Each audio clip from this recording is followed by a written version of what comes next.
فرمایا کہ پچھلی امتوں میں ایک بندہ تھا جو بڑا نیک تھا، پرہیزگار تھا، متقی تھا، اور پھر سمندر کے بالکل بیچ ایک جزیرہ تھا، ایک پہاڑ تھا، اس پہاڑ پہ وہ رہا کرتا تھا۔ اللہ نے اس کی غذا کے لیے بندوبست یہ فرمایا کہ انار کا ایک درخت تھا، وہاں پہ انار لگا کرتا، وہ اس کا انار توڑ کے کھاتا۔ باقی پورے سمندر کا پانی کھاری تھا، اس کے جو رہائش تھی وہاں پہ ایک میٹھے چشمے کا پانی تھا، وہ اس کو پیتا، انار کھاتا، دن رات اللہ کا ذکر کرتا۔ ذکر کرتے کرتے 500 سال گزر گئے۔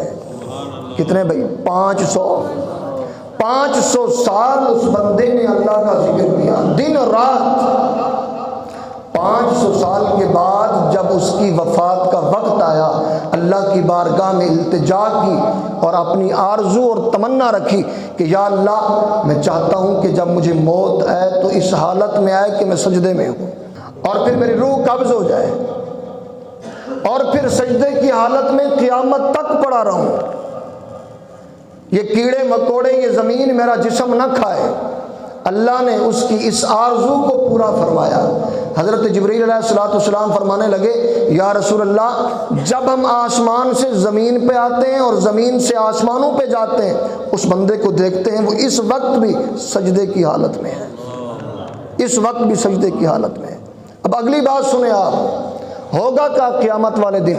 حدیث پاک میں آتا ہے جب یہ بندہ 500 سال کی عبادت لے کے بارگاہ ربوبیت میں حاضر ہوگا تو خالق کائنات فرمائے گا فرشتوں سے، مالک و مولا فرمائے گا، او فرشتوں میرے اس بندے کو میری رحمت سے جنت کے اندر داخل کر دو۔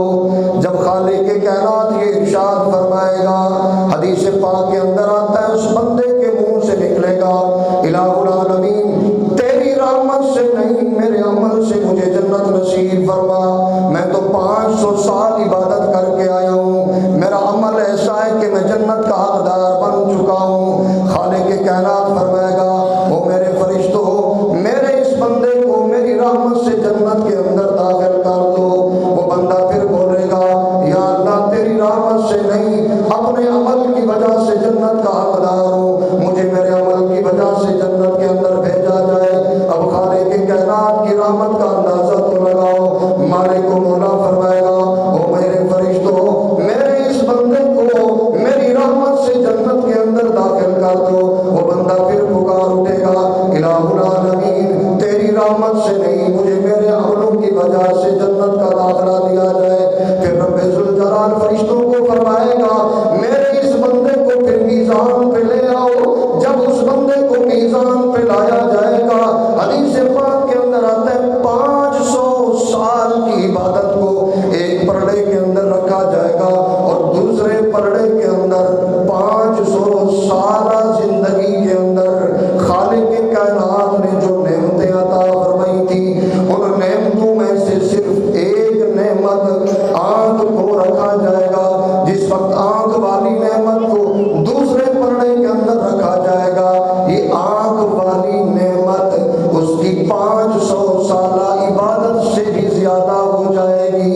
پھر میرا مالک و مولا فرمائے گا، او فرشتوں اب میرے اس بندے کو میرے عدل کی وجہ سے جہنم کے اندر داخل کر دو۔ وہ بندہ پکار اٹھے گا، مالک و مولا مجھے میرے عملوں کی وجہ سے نہیں، مجھے میرے اعمال کی وجہ سے نہیں، مجھے میری عبادت کی وجہ سے نہیں، مجھے میری نماز کی وجہ سے نہیں، مجھے میرے صدقہ و خیرات کی وجہ سے نہیں، مجھے میری تسبیح و تعلیم کی وجہ سے نہیں، مجھے اپنے فضل سے، مجھے اپنی رحمت سے جنت کا داخلہ عطا فرما۔ اللہ کی رحمت کا آپ اندازہ لگائیں، میرا کریم رب فرمائے گا، ادخلوا عبادی الی جنتی برحمتی۔ خالق کائنات فرمائے گا، فرشتوں میرے اس بندے کو میری رحمت سے جنت کے اندر داخل کر دو۔ اللہ اکبر کبیرہ۔ بزرگوں نے کیا فرمایا، جے تو عدل کرے تے تھر تھر کمبن۔ سارے مل کے پڑھ لیں، جے تو عدل کرے تے تھر تھر کمبن، اونچیاں شاناں والے، جے تو فضل کرے تے